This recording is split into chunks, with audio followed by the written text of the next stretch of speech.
Dios les bendiga, muy buenos días. El día de hoy, 10 de febrero, tenemos la lectura en Éxodo, capítulos 27 y 28, en Salmos, capítulo 41, en Marcos, capítulo 13, y Romanos, también capítulo 13. Yo quisiera hablar un poco sobre Marcos, el Evangelio de Marcos. En el capítulo 13, en el versículo 11, dice de la siguiente manera: Pero cuando os trajeren para entregaros, no os preocupéis por lo que habéis de decir, ni lo que penséis, sino lo que os fuere dado en aquella hora. Eso hablad, porque no sois vosotros los que habléis, sino el Espíritu Santo. Jesús les hablaba acerca de las señales antes del fin, así se subtitula esa sección de la lectura. A partir del versículo 3 empieza a hablar acerca de eso, del Señor Jesucristo. Pero hay ciertos momentos que podemos nosotros ver o notar que Jesús hablaba acerca ciertamente de las cosas del fin, del tiempo, pero también hablaba en algunos momentos, lo podemos notar concretamente, directamente a los discípulos, quienes más adelante se convertirían en apóstoles. Este pasaje del versículo 11 refería no a un fin, digamos, muchos años después hasta el fin del mundo, no, sino que hablaba de ese contexto, de esa generación. Hay otros momentos donde habla acerca del profeta Daniel. Ahí sí que podemos notar, podemos hablar un poco más allá, ¿sí? de esa generación, e incluso hasta nuestros tiempos podemos rastrear atraer ese discurso de Jesús a nuestros tiempos, porque los discursos de Cristo son muy particulares, porque Jesús hablaba. Hay muchos de esos pasajes que ciertamente lo decía a los discípulos, pero hay muchos también que nosotros los leemos y pareciera que los está diciendo de manera dual, digamos, porque predica a la gente, pero también hay mensajes, palabras que le decía a los apóstoles o los discípulos, y también pareciera como que lo decía de manera mucho más extensa en cuanto a tiempo o en cuanto a mucha gente que quizá no estaba presente, y en muchos de esos casos se refería incluso a nosotros. De esa manera muy particular Jesús daba sus enseñanzas, y aquí no es la excepción. Podemos notar que en algunos momentos les habla directamente a los discípulos y en algunos momentos lo hace un poco más general. Ya habla, por ejemplo, de la venida del Hijo del Hombre en el versículo 24. Y también en el versículo 14 habla citando a Daniel, que en ese momento, recordemos que en esos tiempos no existía el libro de Apocalipsis, sin embargo sí tenían las profecías de Daniel. Entonces las profecías de Daniel eran el Apocalipsis, digamos, o las profecías del fin del tiempo, era el Apocalipsis para ellos, ¿no? Y Jesucristo citaba o hablaba acerca de eso, de la abominación desoladora. En el versículo 14 lo menciona, que eso citó el profeta Daniel. Y en concreto en el versículo 11 del cual estaba hablando, Jesús le hablaba a los discípulos, porque desde el versículo 9 notamos que ya estas palabras son un poco más personales. Dice: pero mirad por vosotros mismos, en el versículo 9, porque os entregarán a los concilios, a las sinagogas, os azotarán, y delante de los gobernadores y de los reyes os llevarán por causa de mí, para testimonio de ellos, y es necesario que el evangelio sea predicado por todas las naciones. Entonces aquí en el versículo 11 es cuando menciona esto: pero cuando os trajeren para entregarlos, no os preocupéis de lo que habéis de decir, ni lo penséis, sino lo que os fuere dado en aquella hora, eso hablad. porque no sois vosotros los que habléis, sino el Espíritu Santo. Vemos en la historia de los hechos de los apóstoles cómo los discípulos, en este caso los apóstoles, Pedro, Pablo, estuvieron compareciendo ante concilios, ante tribunales, y en muchos casos defendiéndose. Pablo en su momento se defendió, y la manera en como Pablo hablaba era muy elocuente, que incluso el rey, creo que era Herodes, quien decía que por poco me persuades. Y está el pasaje, si me permiten aquí, en Hechos 26,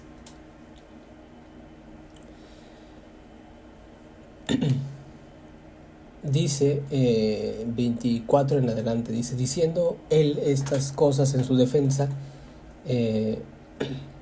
Festo a gran voz dijo: estás loco, Pablo, las muchas letras te han vuelto loco. Mas él dijo: no estoy loco, excelentísimo Festo, sino que hablo palabras de verdad y de cordura, pues el rey sabe estas cosas, delante de quien también hablo con toda confianza, porque no pienso que ignora nada de esto, pues no se ha hecho esto en ningún rincón. ¿Crees, oh rey Agripa, a los profetas? Yo sé que crees.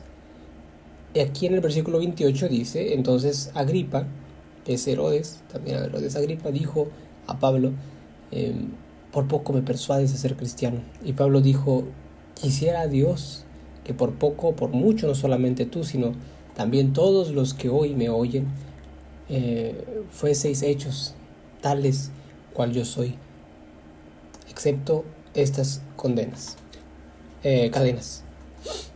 Esta es una defensa de Pablo, se encuentra en Hechos 26.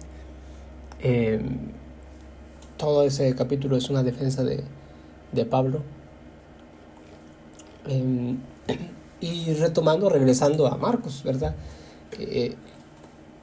Mucho tiempo antes Jesús les había dicho: van a comparecer, van a estar ante concilios, van a estar ante muchas personas, y los van a azotar, los van a enjuiciar, etcétera, muchas cosas van a sufrir por causa mía. Y dice algo muy interesante aquí Jesús, dice: pero no se preocupen por lo que van a decir.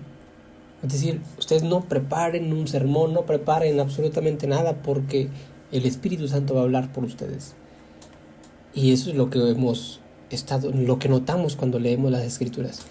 De pronto, de un momento a otro, fueron apresados y fueron llevados ante concilios. Entonces, la manera en cómo se desenvolvían o cómo hablaban era muy, muy diferente a como antes que sucediera eso, porque el Espíritu Santo los estaba guiando. De lo que nosotros podemos aprender de este pasaje, de la advertencia que Jesús, o no advertencia, sino también una enseñanza que iba a ser hecha realidad en su momento, es que tengamos a consideración el Espíritu Santo. Cuando el Señor Jesús habla esto, dice: porque no sois vosotros los que habláis, sino el Espíritu Santo. Jesús también lo que está tratando de decir, lo que dice, es que no debe poner, o no deberían de poner, un tipo de defensa personal considerando sus capacidades intelectuales, considerando sus conocimientos, etcétera. Sabemos de antemano que Pablo era, de los apóstoles, era el más intelectual. Hace algún tiempo yo estuve leyendo un poco acerca de él y adentrándome a su historia, adentrándome a quién era Pablo. Y fácilmente él, si Jesús no se hubiera aparecido en su camino, Pablo pudiese haber sido uno de los grandes filósofos de la antigüedad, porque tenía un gran intelecto.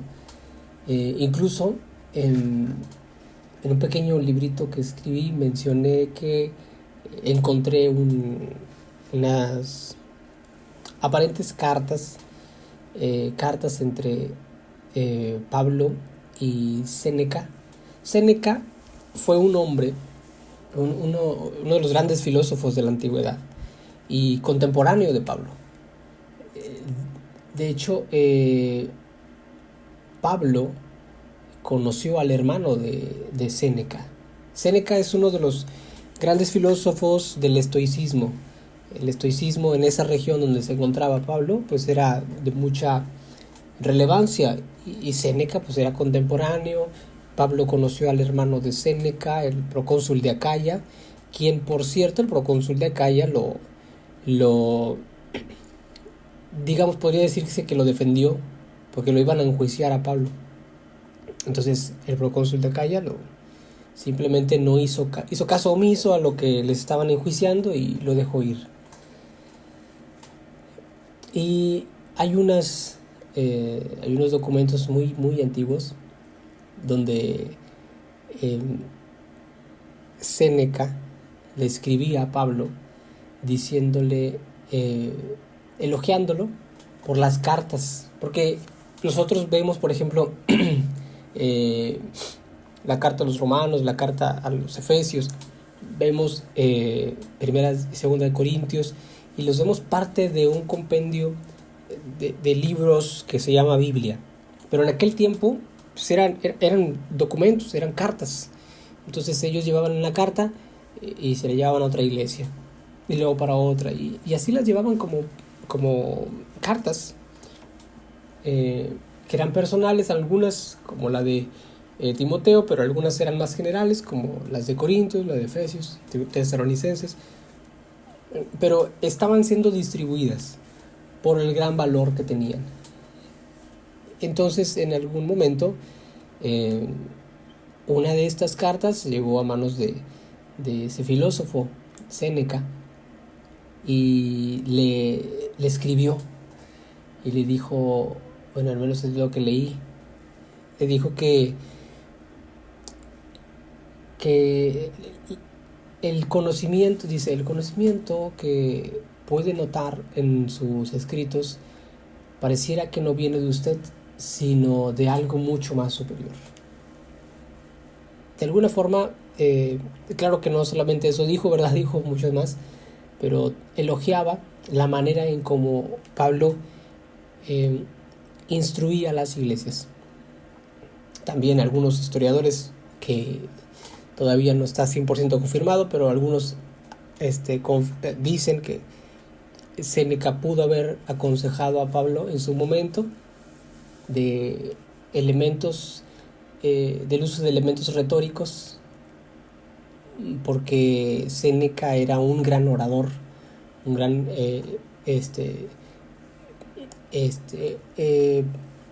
exponía muchas cosas. Entonces estaba frente de un gobierno y no era un emperador, pero era parte de ese gobierno, y tenía mucha responsabilidad, y por supuesto, tenía que estar al frente de hablar, comparecer, etcétera.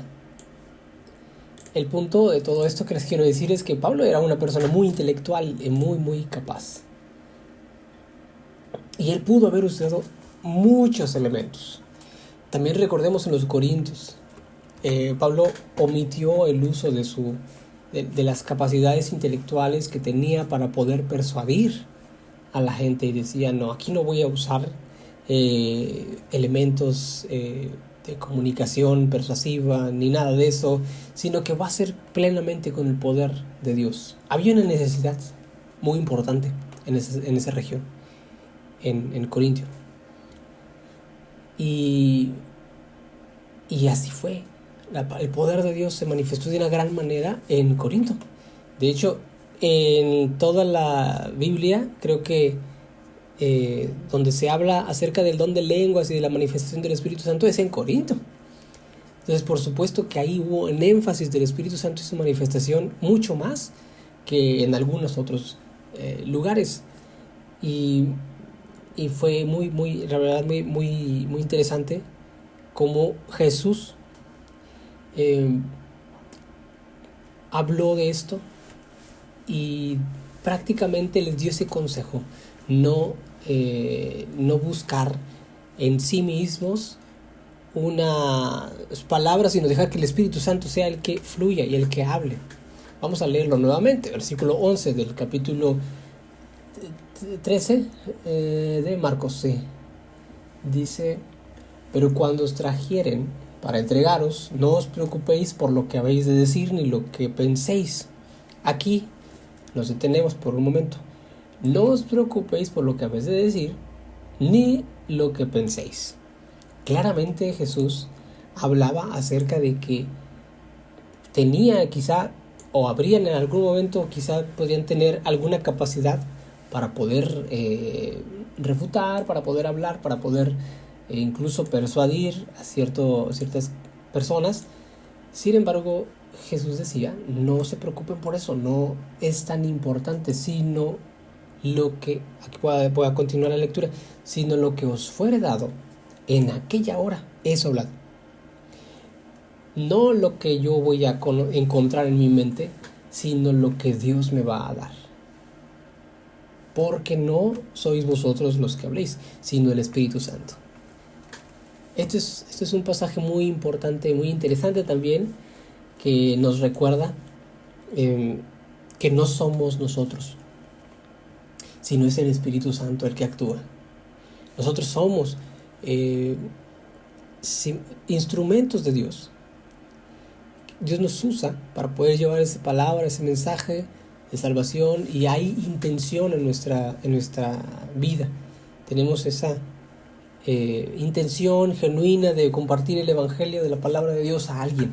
Pero cuando llegamos ahí con la persona que lo necesita, muchas veces, y yo creo que algunos hermanos que estamos aquí en este grupo lo habrán sentido, cuando vamos a llevar ese mensaje de salvación, ese mensaje de esperanza, de aliento a alguien, de pronto llegan palabras a nuestra mente, a nuestra vida, sin siquiera saberlo.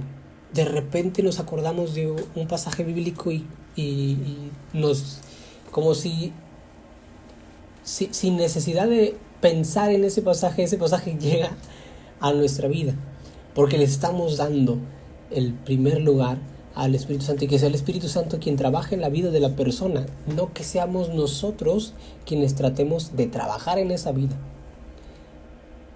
Hace poco yo hablaba, creo que fue ayer o antier, tuve aquí un pequeño momento de plática con Juan, a quien le mando saludos, hermano Juan, y hablábamos de varias cosas, y una de las cosas también que hablábamos era de cómo en algunos casos se ritualiza, y en otros casos algunas otras iglesias buscan la espiritualidad. Y le decía,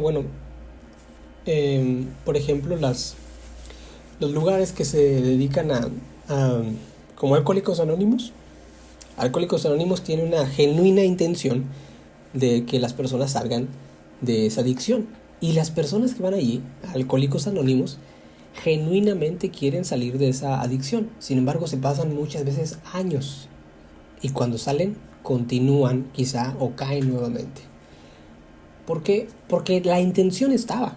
Ellos de manera genuina querían salir de allí. Sin embargo, hay cosas que no solamente es fuerza de voluntad. Cuando nosotros consideramos o entendemos que este mundo hay dos fuerzas grandes, la fuerza espiritual divina y la maligna, cuando entendemos eso, tenemos también conocimiento de que o son manipulados por Satanás o son dirigidos por Dios. No hay punto medio. Santiago En Santiago, yo estaba leyendo el día de ayer en Santiago, donde hablaba un poco acerca de eso, y no menciona, la palabra de Dios no menciona puntos intermedios eh, entre lo bueno y lo malo.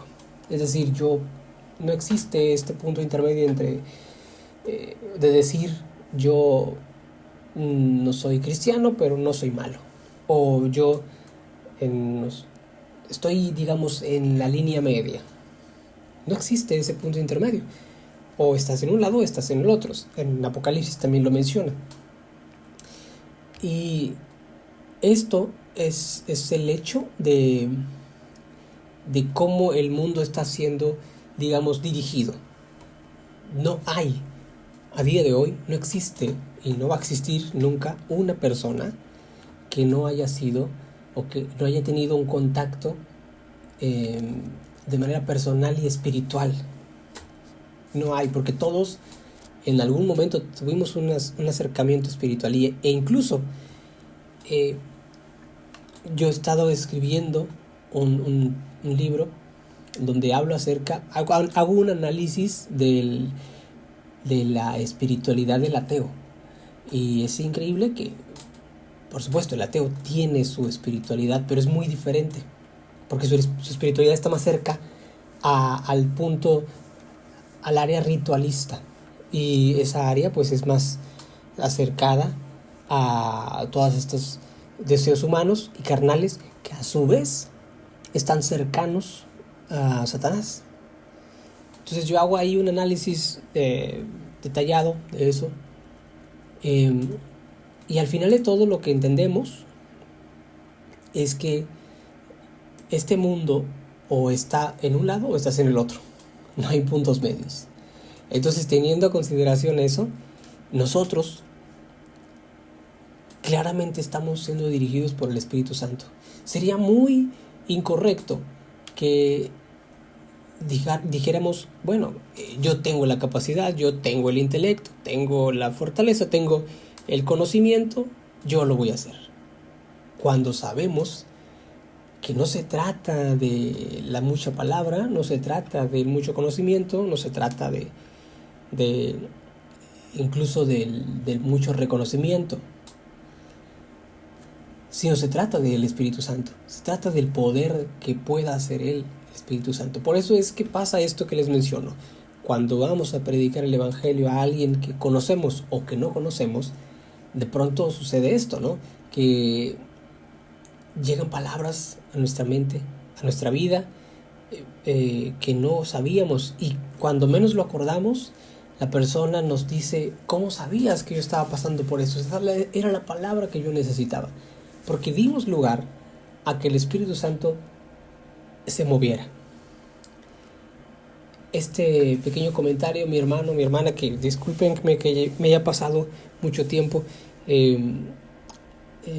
esto es un recordatorio muy, muy bueno y muy importante, que dejemos que el Espíritu Santo hable a nuestra vida y nos dirija, pero que también el Espíritu Santo hable a través de nuestra vida y que dirija a personas al camino del Señor.